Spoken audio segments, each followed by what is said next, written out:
Welcome to Meet the Author, where you can join in on insightful conversations with best-selling and award-winning indie published authors. Your hosts today are Rob and Joan, who themselves are indie published authors, book publicists, and paranormal investigators with Tampa Bay Spirits, based in Tampa Bay, Florida. Thanks for dropping by. And now, on with the show. Hi, I'm Rob. And I'm Joan. We're really glad that you decided to join us today, whether you're watching the program live or if you're listening to it later. We're really, really happy that you're in our audience. And also, we want to give a shout out to all of our listeners in Atlanta at WDJY-FM. Thank you for listening and continue writing into the radio station about us. We appreciate all your comments and all your questions. Yes, we do. I want to remind everybody that this is a pre-recorded show. So if we're ignoring all of your comments, you'll know why. It's pre-recorded. We will try to remind you, but you know how I am. I sometimes forget to remind you during the show, but it is pre-recorded. Feel free to make comments, and we will pass them on, make sure that they'll get to our guest in due time. Yes. So at any rate, since this is pre-recorded, I don't have any current news. I just want to remind everybody, Wednesday nights at 7 o'clock, just like this, you're on every week live with Meet the Author podcast. On Saturdays, we have episode rewind at 5:30 p.m. Eastern Time, right here where you're watching right now, where you can catch old episodes of our show. And then every Thursday night on WDJYFM.com and broadcasting also 99.1 FM in the Atlanta area. So if you're in North Georgia, you can actually listen on the radio. Otherwise, you could catch it on the WDJYFM.com channel. And thank you to all the listeners in Atlanta and your interest in the show. We appreciate you. And any comments that you want to make, feel free to contact the station, and they pass them on to us. They do. Or you can visit our YouTube. Right. Visit our YouTube. Meet the Author. There you go. At Meet the Author Podcast is our handle there. All right. Anything you want to talk about before we bring in our guest? No. Let's just bring in our guest. All right. Hello, Kale. Hi. How are you doing today, Kale? Good. How are you? We are well. Now, I've read your bio. You're quite a busy person and doing a lot of admirable things. Do you want to tell people a little bit about yourself? And I think they'll really be interested in knowing when you started writing and why. Okay, that's a great question. So I started writing when I was 15 years old. I had a bit of a rough start about it. When I was born, I was born with a stutter. That really made reading, talking and everything related to reading just really difficult for me as a kid. So as a result, I tried my best to stay away from books and things like that, and just to try and avoid the criticism. So when the idea first came to me to start trying to write a book, I just sort of kind of ran away from it. I really didn't want to hear it. But I was just sitting there one night and this word came into my head, and that word was author. And I was just really taken aback at this because this wasn't really something that I'd ever tried to think about. And I just felt like that word was in my head for some reason. And I was like, God, if this is you, you've got the wrong guy for this. And I just sort of put it aside. I went to bed that night and I thought it was over. I forgot about the whole thing. And then the next morning I woke up and my grandma was at our house, and as soon as she sees me, she pulls out her phone and she starts talking about this children's book author she saw on Facebook. And bells just sort of went off in my head. I heard that word and I was a little bit spooked, but I just sort of set it aside. I was like, coincidence, didn't happen. Later that day, I was washing dishes and my sister was studying to be a teacher at this time. And my mom was talking to her. She was like, you know so much about kids. You should be a children's book author. And I heard that word again, and bells went off again. I was getting a little bit more nervous at this point, but I was like, coincidence didn't happen, not listening to it. And then later that night, I was sitting there drawing, and my family had this TV show going on in the background while I was doing this. And it was like sort of a game show kind of thing. And every time that a new contestant came onto the show, they'd come out, say their name and what they did for a living. And I'm drawing, and I just get this like feeling that I need to look up. And I looked up, and there was this older woman just like staring at the camera, dead down the barrel, like she's looking like directly at me. And she says, "I am a children's book author."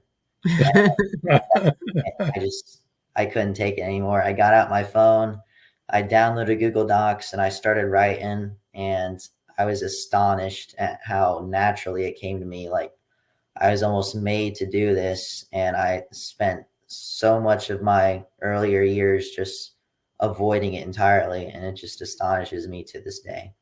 I love it.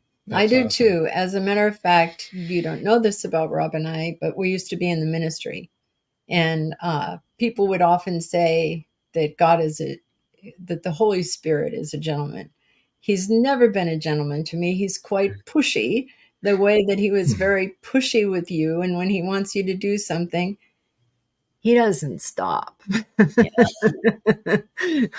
So everything you just said rang very true for us. Like you're going to be a pastor, and like, no. Yeah, he won. We did. We're retired now, though. Let me bring up your first book, because I think what you didn't mention is that you do all your own art, right? I do, yes. I've been drawing for as long as I can remember. It just was something that I really felt passionate about, something that I really felt comfortable doing. When I was younger, I really wasn't that good at it, to be honest, but just the repetitive keep on trying just really has helped me get to the point where I am today. And I'd like to think that I'm pretty good at it now. There is that little dog we told you about.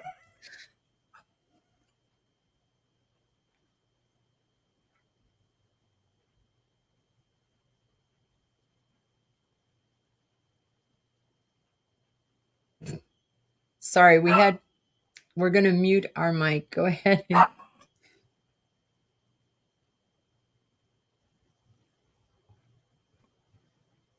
You can go ahead and talk about your book.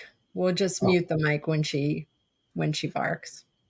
Okay, so let's talk about Denny the Duck Heads South. And honestly, I just really love your cover. You did a great job. And is every page illustrated? Yes. I just really love books with pictures in it. That's what I always loved as a kid, was just looking at the pictures and things like that. I really like books that you can really tell what's happening in the story without even having to read the words. So I really put a lot of time and detail into my drawings, and I try and make it as descriptive as possible. I love to write for kids with what we call exceptionalities in the teaching world. And that is kids who experience troubles doing things that some other kids might find very easy. And so that's just really what I seek to bring to light in my books, is that some people out there are going to have more struggles than others. But you can either see your struggles as struggles, or you can see them as an opportunity to rise above it and grow stronger. And so in my first book, Danny the Duck Heads South, Danny is great at flying, and he's getting ready to fly south with his flock for the winter. And he gets distracted and he hits a tree. And he falls all the way down to the ground. And when he gets up, he realizes that he can't fly anymore. Oh no. So, yep. So he has a bird. That is. Poor Danny. Yeah. So he has to find a new way to fly south that's different from the rest of the ducks, because the snow's still coming. It's not going to hold off because he's still there. he's got to rise above his challenges, and he's got to still make it to his destination. And at the end of the book, he ends up finding a new way to fly south that actually gets him there faster than anybody else can. So I just really want to bring that point home, that you can rise above things, and you can find your own little way of doing things that can rise above what anybody else can do. That you can excel. Yeah, I really like that. That's a great story. Me too, and you're right. That cover really shows him heading south, and he was cold, wearing his hat and his scarf, So and winter was coming. Yeah, snow up on the title and everything. Very good detail. Very good detail. Now, you said that you stuttered when you were younger. How did you overcome that? I mean, you don't stutter now. Yes, I went through a lot of speech classes when I was younger. It's just really something that sort of got phased out over time, and I'm really glad that I was able to overcome that. But yeah, I really know what it feels like to be excluded for being different, and to just feel like maybe nobody else out there understands what you're going through. So that's really when I want to write.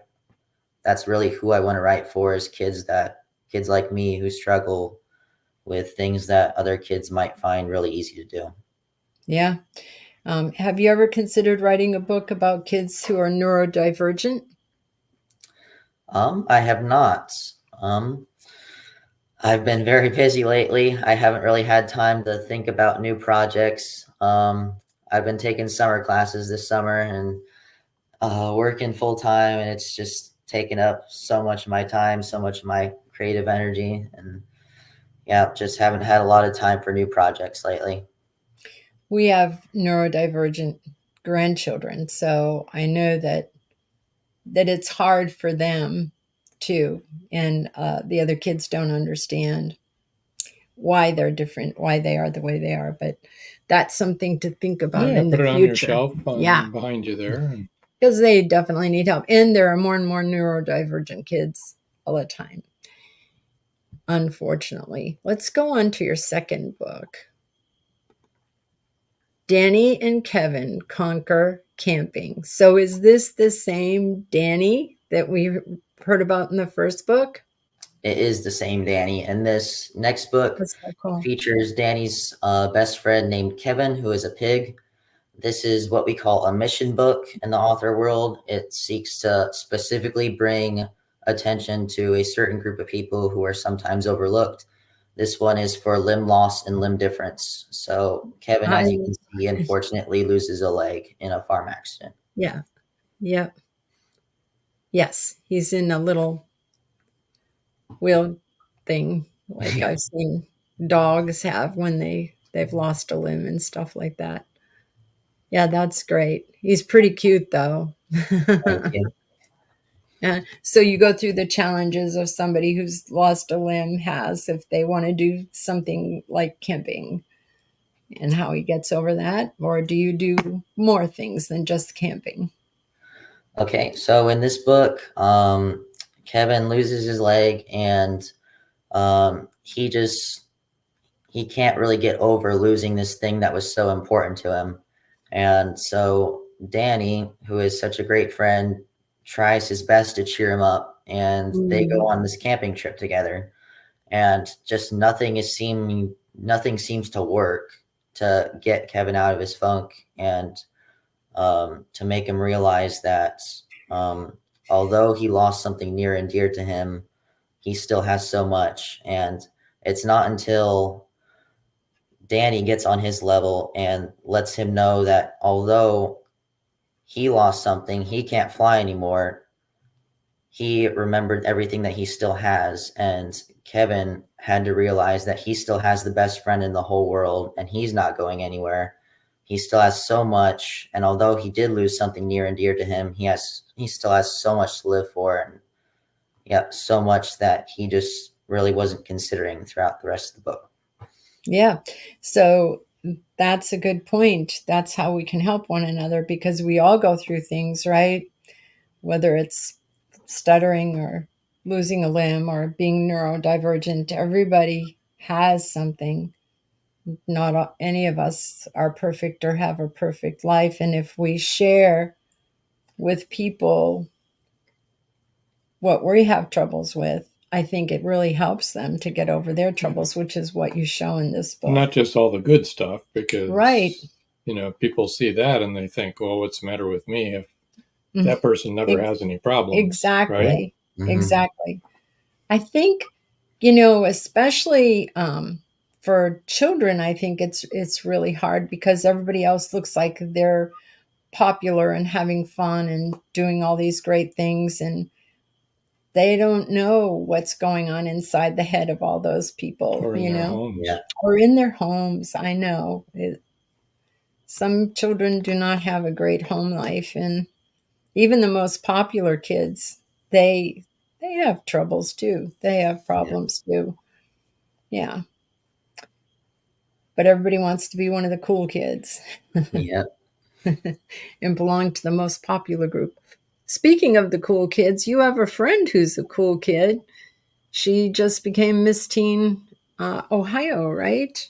Yes. Am I remembering correctly? Yeah? Yep. My good friend Allie Gray. We met a few months back, and at the time she was Miss Lake Festival's teen.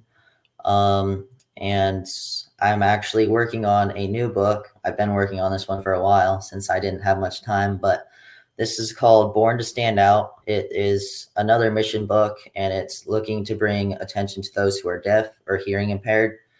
And what's really cool about Allie is that her talent for the pageant is actually sign language. She signs different songs and things like that. So while I was working on this book, I saw a post about her on Facebook, and I just thought that sort of matched up really cool. And I sort of just contacted her and asked for her advice on my book, asked her if there was anything that I could do better, any advice that she could have for me. And she was really helpful, and I'm still working on that with her. And yeah, we've actually come together to start sort of a fundraising organization called Silent Opportunities. We're trying to, we can raise money for scholarships for those who are affected by either someone who's deaf in their family or someone who is deaf, just to try and give them more opportunities, open up more doors for them. And we're also working on another fundraiser right now that we're going to donate everything to the Ohio School for the Deaf. So awesome. Pretty cool stuff are happening. Yep. That's really cool. Way cool. I read her backstory, and once I read your bio, I looked her up and I read her backstory. And what's really admirable about her is that when she was in 3rd grade, she saw a woman at their church had a little boy who was hearing impaired.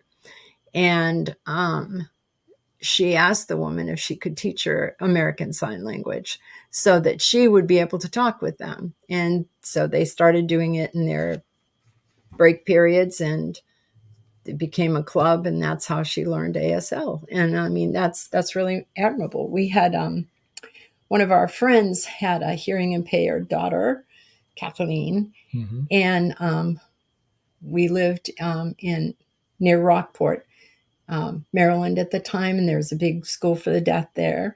And Rockville, I said Rockport, Rockville. And so she would not learn how to read lips because she could do American Sign Language so well. But school wanted her to learn sign language. I didn't know that was happening, but every day when she would get on the bus, our breakfast room was up on the 2nd floor of our house, and her bus would be completely level with my window. And so I would say things to her through the window every morning, not realizing she couldn't read lips, okay? That all she knew was ASL. And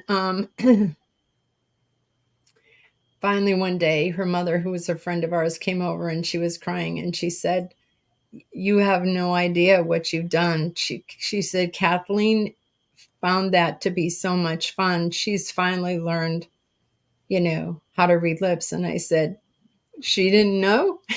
And she said, no. I said, oh, great. I've been saying things to her like happy birthday when it's her birthday. And she said, yeah. And that's why she learned it. So the fact that you're doing that is really near to our hearts because, we know somebody very well who had that challenge, and it is a challenge. Right. Yeah, for sure. Well, it's time for our first break. Yeah. So everybody hang in there. We'll be right back, okay? Got a lot more to talk about with Kale.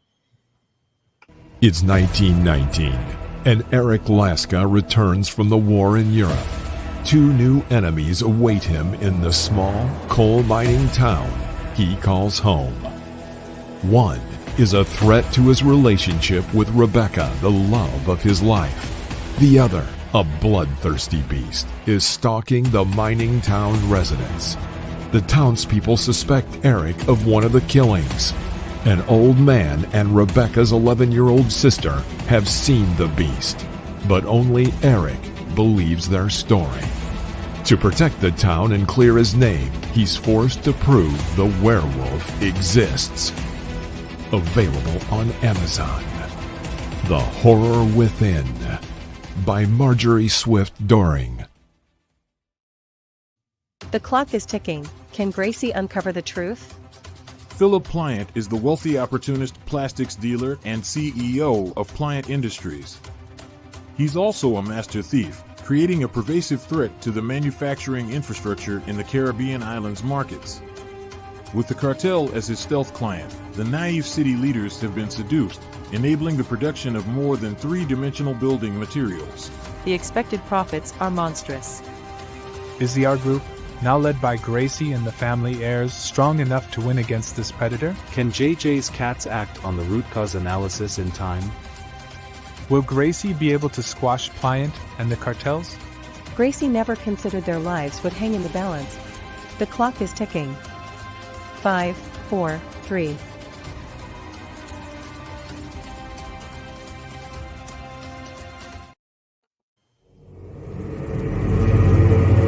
Many secrets are hidden within the darkness of the jungle.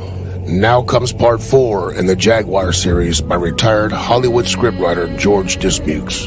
In this saga, Brandon, Andrea, and Naja, the Black Jaguar, go deep into the Mato Grosso jungle on a mission to rescue 2 kidnapped children. During their journey, they encounter many dangers, including Yanomami Indians, bent on revenge for the murder of one of their warriors. Return of the Jaguar is book 4 in the Jaguar series, starting with 2 faces of the Jaguar, the Lost City, and the Jaguar's Quest. All 4 are available on Amazon, Barnes & Noble, and other bookseller websites worldwide. Return of the Jaguar is a must-read.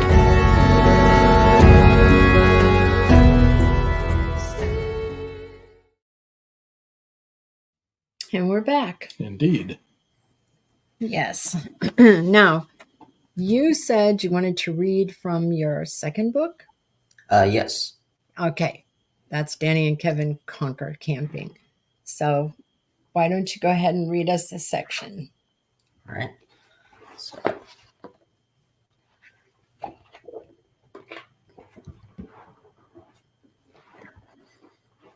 right. One day, as the birds chirped and bees buzzed, everyone knew spring was here, and this was a certain duck's favorite time of the year. Danny the duck was on his way to visit his friend Kevin Bacon at the farm. He was caught by surprise when he heard something loud like an alarm. Danny saw Kevin chasing Rusty Raccoon and shouting, "Give me my corn," over the big tractor honking its horn. As Rusty ran with the stolen goods, something bad took place. "Kevin!" he exclaimed before a loud squeal ended the chase. Danny rushed Kevin to the vet, carrying him as fast as he could go. After days of nervous waiting, Mrs. Moose gave him some news he wished he didn't know. Danny couldn't believe it until Kevin entered the room with 3 legs instead of 4. He looked so sad as he walked with a wheel on each side, staring down at the floor. Danny tried to be there for Kevin while his life became different and new, but it didn't take long to notice some other things about Kevin had changed too. He didn't play or eat his corn. All he did was sit in the dirt.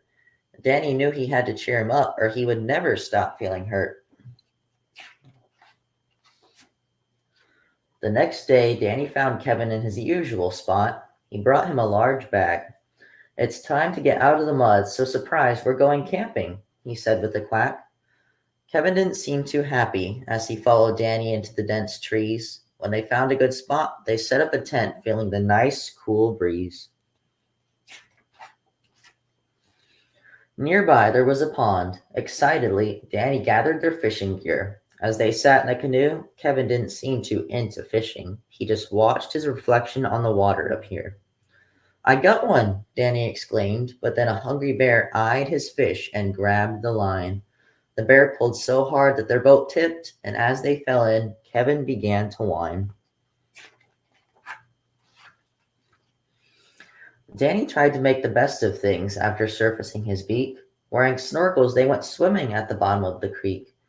Danny swam like the fish, but Kevin with his two air-filled wheels floated sadly up toward the dock. Laying as still as a log, some tired turtles climbed on top, sinking him like a big rock.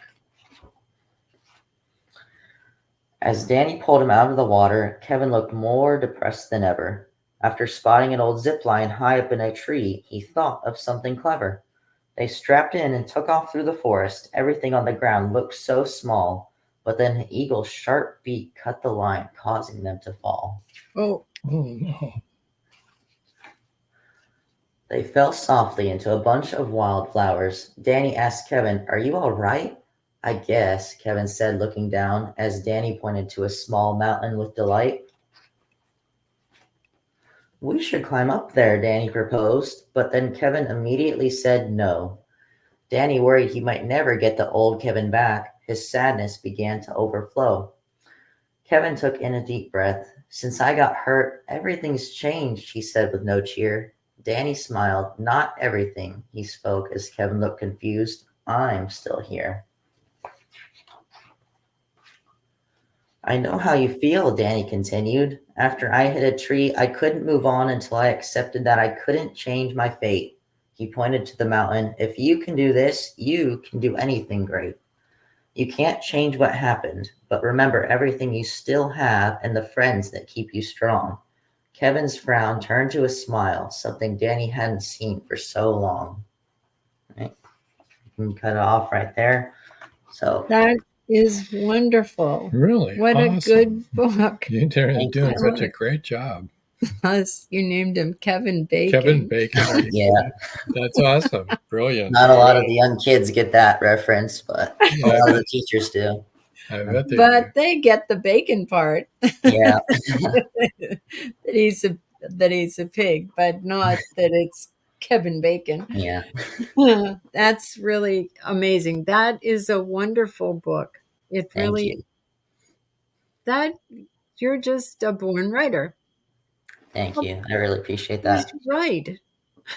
Imagine that. He knew what he was talking about. That is fabulous. I can't tell you how much I enjoyed that. And the fact that you're drawing all of that too is amazing. Can people find your books on Amazon, or where can we find your books? Yes, all my books are on Amazon. They're on my website, which I believe you have. I do. I'll give it in a minute. Yep. And then my publisher, Imagine We Publishers, also has a website. I'm sure you can find them on there. So yeah, quite a few places. Even if you just like Google my name, it should come up on there, how to buy them. So things like that. Awesome. That's really good. Well, let's bring up your website right now. Okay. So his website is KALE SUDHOFF 20.wixsite.com/portfolio. And I'm going to spell it for all of you that are just listening and not watching us on video. KALESUDHOFF 20.wixsite .com. So that's how you can reach him. We'll leave that up there for a while. Now, you said that all of your contacts are on there, all of your social media, and if people want to write to you or ask you questions, they should be able to do that on your website, right? Yes. Mhm. That's good. So you started writing 4 years ago, yeah? Yep, just about. And that was, well, did you do anything before Danny the Duck Heads South, or was that your very first try? Yep, that was really my first try that I actually like really put my head into it, really just stuck with the idea. And that one took me about I'd say 3 weeks to write. Wow. Really didn't take as long as I thought it would.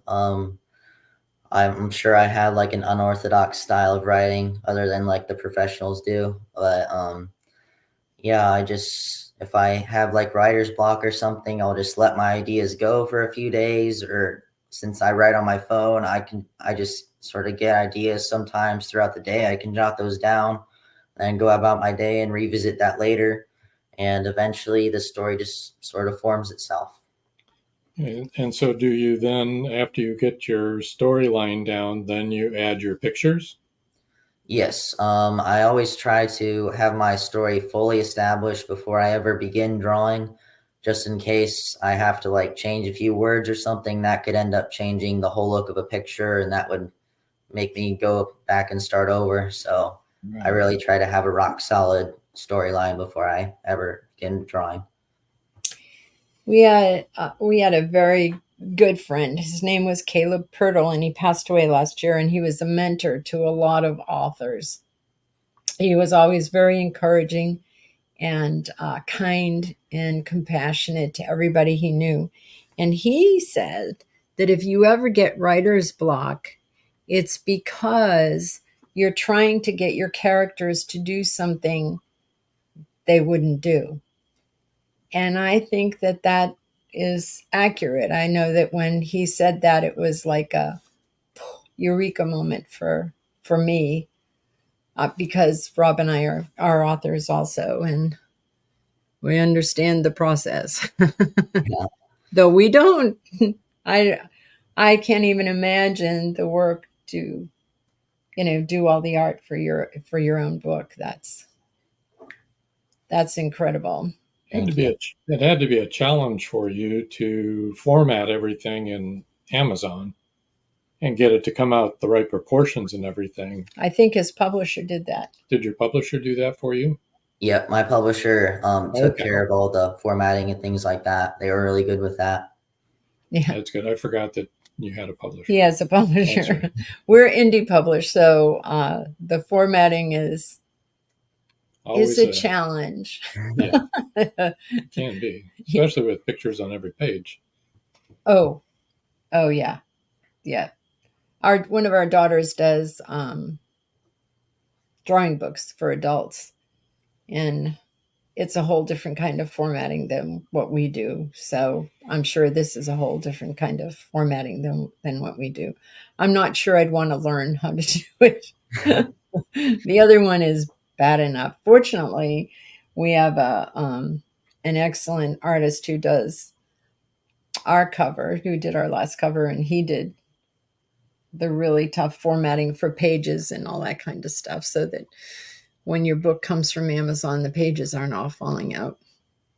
So tell us a little bit about how you got a publisher interested in your work. Yeah. Okay, so my mom was actually friends with somebody who worked at Imagine Me Publishers. So once I had everything sort of figured out to the best of my ability, and everything was how I wanted it, we sent it over to her. She read it and she liked it, and she showed it to her boss, her superiors, and they liked it. They were like, I think we can work with this. I think we can turn it into something real. And yeah, I'm just really glad that turned out that way. It really felt like it was meant to be. They must have been so impressed that you could do your own artwork too, besides your own writing.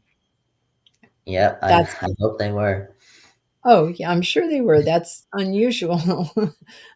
I mean, it's really admirable. Now, the third book, well, let's bring that one up. I like this one so much because I have those kind of emotions. Stuart H. Quills and His Explosive Emotions, written and illustrated by KALE SUDHOFF. I love that. And he's a porcupine. Very to the point. Yep. For lots of points. I know, lots of points. And he's adorable too. Thank you. Stuart H. Quills. So what happens with Stuart? Does he have a little bit of an anger problem, or what's going on with him? Yep. The main point of this book was just to really teach kids to not bottle up their emotions so they don't explode on other people. I work, my job title is enrichment teacher at a preschool. So I get to be around kids all the time, just sort of see how they interact with each other. And when they're really little in preschool, they really can bottle their emotions up sometimes. And even if I've seen kids just accidentally bump into somebody's block tower and knock it down, and they'll just scream at them, and you'd think it's the end of the world.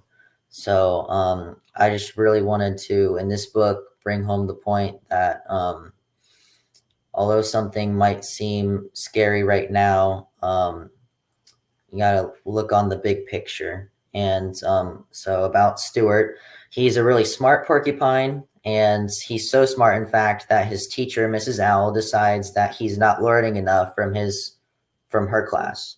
He needs to go somewhere where it's going to really challenge him. So she sends him to the big city academy, where he finds out that his new classmates are some unlikely classmates that he's not used to being around. So he's just really nervous. And one thing about porcupines when they're nervous is that their quills can shoot all over the place. And Stuart's so nervous that this keeps happening, and it makes it so hard for him to make friends. I would think so. And it takes until the end of the book for Stuart to realize that the only thing standing in the way of Stuart making friends was himself. He just had to be himself and know that himself was enough, and what God gave him is enough, and that he didn't need to be nervous or afraid. And trying new things is only as scary as we make it. Yeah, and a lot of kids that have explosive emotions, it's really anxiety, It's not really anger so much. That's the way it comes out, but it's their anxiety. And and I think nowadays a lot of kids are pretty anxious about a lot of things. Especially after COVID, so many kids had a rough time through COVID. Sure. Yeah. Okay, well, it's time for our final break. Hang around, everybody, because we still have a little more to talk about with KALE, what he's got on the drawing board. So don't go away. An unforgettable mystery thriller that will transport you back to 17th century England. Introducing Dream of Courage, facing fear head-on, your passport to 17th century mystery, mayhem, and murder. Follow Robert and John Rushworth through Leeds' bustling Brigade District, where danger lurks in the shadows, embodied by the thief-taker Jacob Wilding. You will laugh, you will cry, and be in awe of the twists and turns. Its meticulous attention to character development, emotional nuance, and the unfolding of the story's layers promise a compelling and emotionally charged journey. The U.S. National Times said, "Modern writers usually don't know what it was like to live in the past, but Rushworth Brown does this with great skill." Uncover the secrets of Smythe, the enigmatic tavern keeper who sends Robert to the Haven, to the pirate Captain Girlington.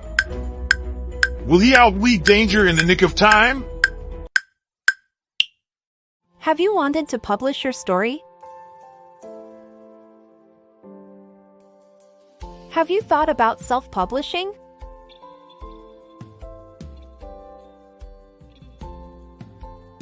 Today is your day. 5-star Amazon review. Self-publish your ebook on Amazon for free in 2024. This ebook is available on Amazon by Becca L. Jones.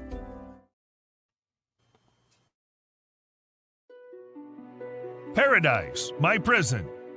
Charlie Flint awakens from a deep sleep and finds himself alone on a tropical beach surrounded by a palm tree jungle and exotic animals.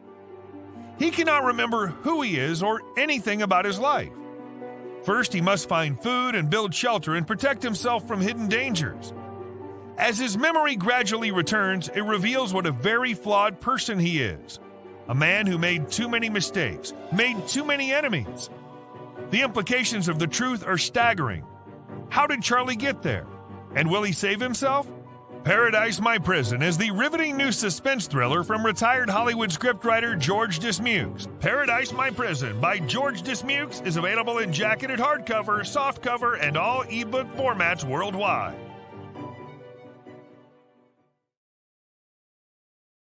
And we're back. Yes, we are. Yes. And I have our dog on my lap, which does not usually happen, but it happens to be her dinner time, and she's not understanding that I'm busy right now. Yeah. Anyway, so I really love the idea of all three of those books. They're amazing. I am sure that each one is just as beautiful on the inside as the one that you showed us, Danny and Kevin. Conquer Camping. I love that. And I love the name Kevin Bacon so much. And really, how cute of a name is this for an explosive emotion porcupine, Stuart H. Quills. For real. Poor guy. That's what our emotions are like. Like you were talking about the little preschool kids that you teach. They explode all over the place, and those little quills go into everybody, nobody knows what hit them. That's really rough. So that's great. Do you bring your books to your work? Have you read them to the kids there? Occasionally, not too much at my own work. But I have gone to several different schools, like Coldwater, St. Henry, and a few other ones, to get to read to maybe kindergarten through 4th or 5th grade all in one morning. So that's really cool. I get to read to hundreds of kids, and overcoming my just sort of confidence from speaking, because public speaking was one of my biggest fears before. Yeah. But now it's something that I enjoy the most out of everything that I do as an author. Just getting to go in there, answer kids' questions, and show them that someone who's not even that much older than them is doing this. So what's to stop me from doing it? That's wonderful. That's really great. And I'm so glad that you're able to enjoy that now instead of, being fearful, because my sister was a speech and hearing therapist, and I'm pretty sure that being afraid makes it more difficult to speak correctly. That has a lot to do with it. So being able to be nervous and still go ahead and speak to hundreds of kids, that's really great. So did they all love your books? Yep, I've gotten a lot of compliments. Kids are also my biggest critics, which sure. I can always count on them for that. If they see something that they don't understand in my book, or if they see something that they just don't really get, then they're going to let me know. And so, I'd rather be let know something that I can work on rather than people trying to flatter me and say something's great when it's really something needs to be fixed. So, I find a lot of satisfaction in that part of the job. Yeah, I'm sure that you do. Now, what is your next book that you're working on? You mentioned it briefly before. It is called Born to Stand Out, and it is about an elephant named Evelyn, who is actually deaf or hearing impaired. And so she loves to paint. She loves art, much like me.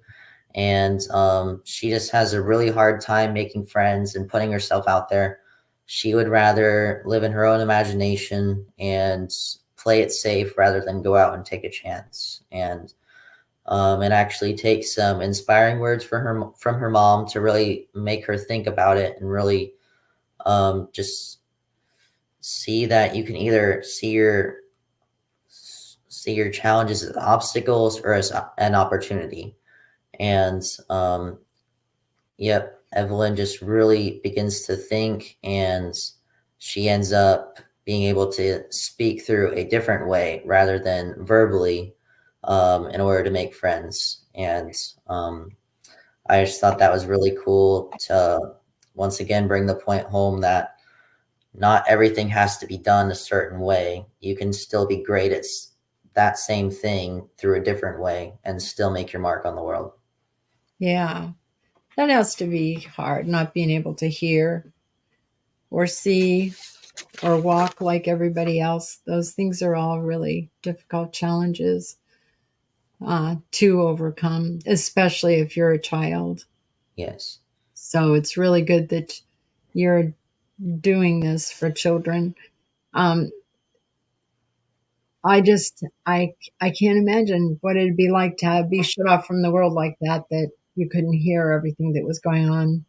I know that deaf people can feel vibrations, and so they can feel music in that way, and feel the thunder of a waterfall through their feet and that sort of thing. But still, it's got to be rough.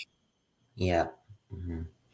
Yeah, I've never had to worry about that, so I'm glad.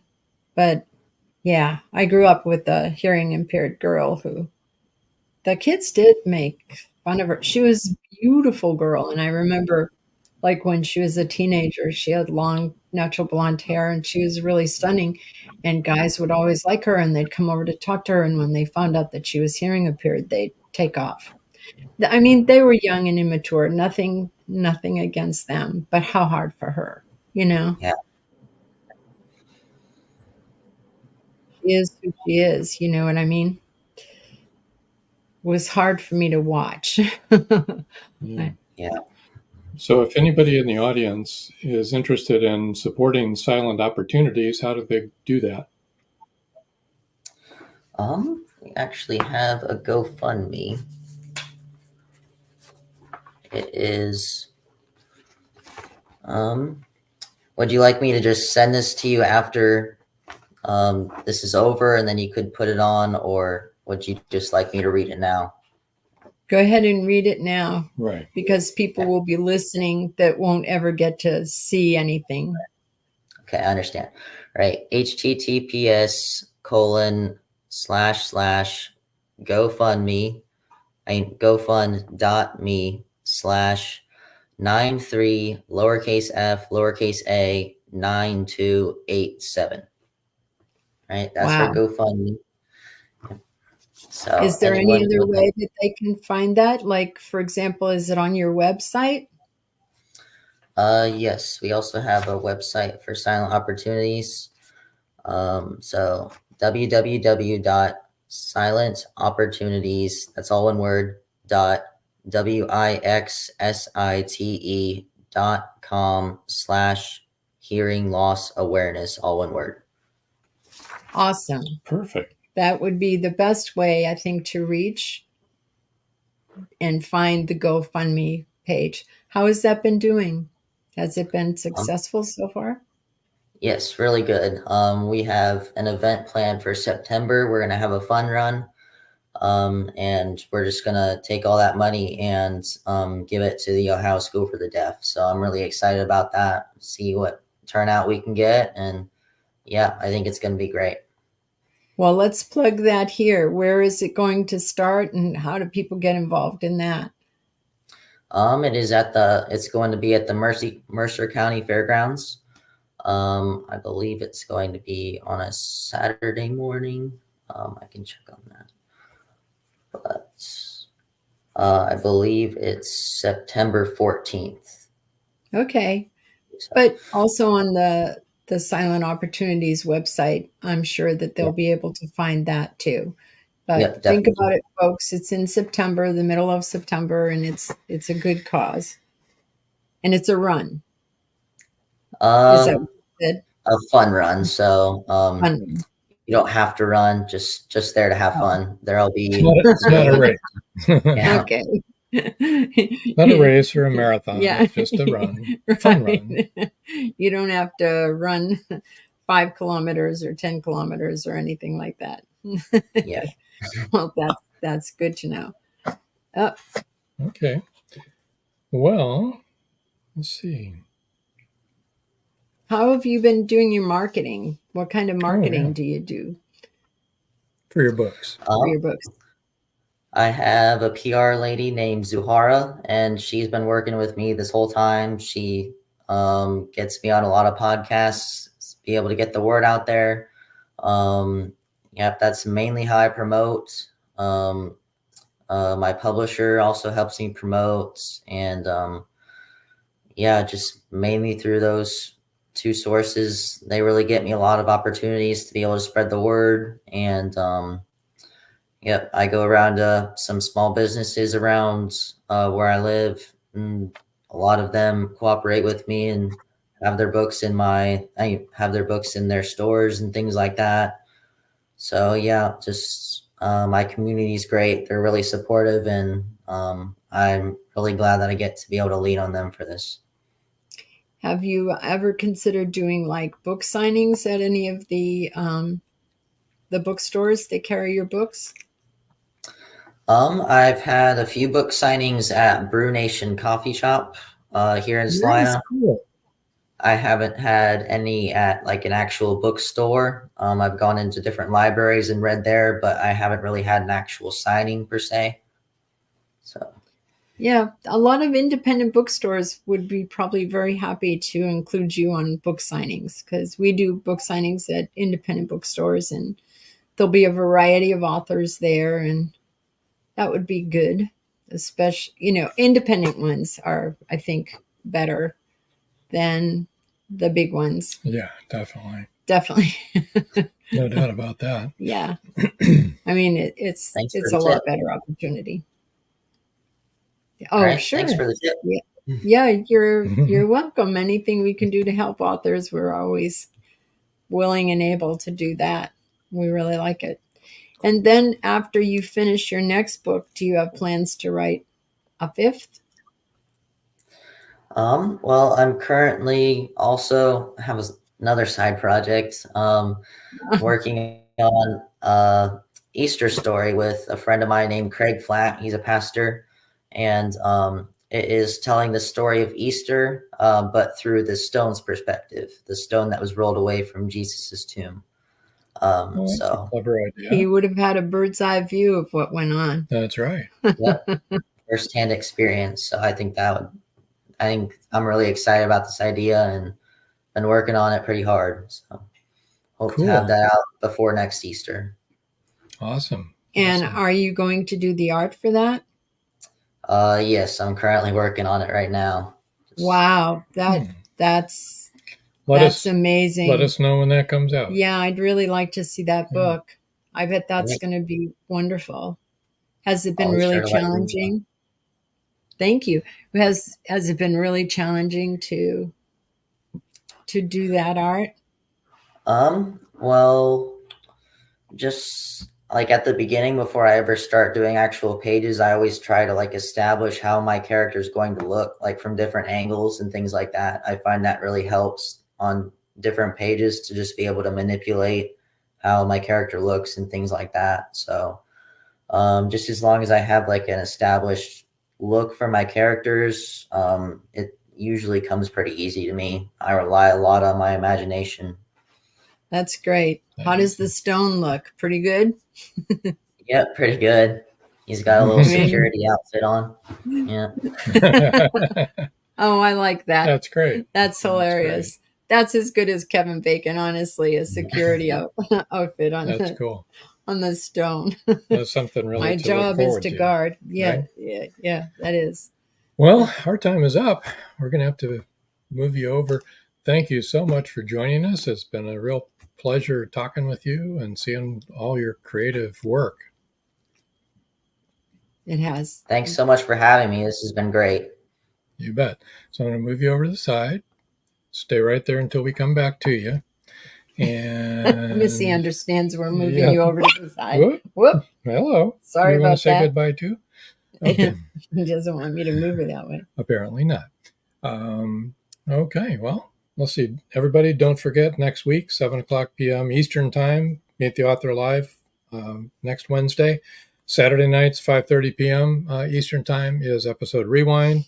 And Thursday nights, 9 p.m. Eastern Time is WDJYFM.com, 99.1 FM if you're in Atlanta. And I guess until next time. That's all, folks. That's all, folks. See ya.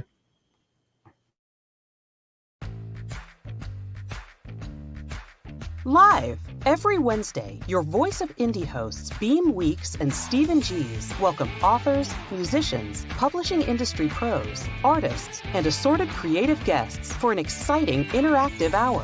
Call in during the show or post questions and comments on Twitter for responses in real time. Meet your favorite indie creators, learn inside tips, network, and promote your work.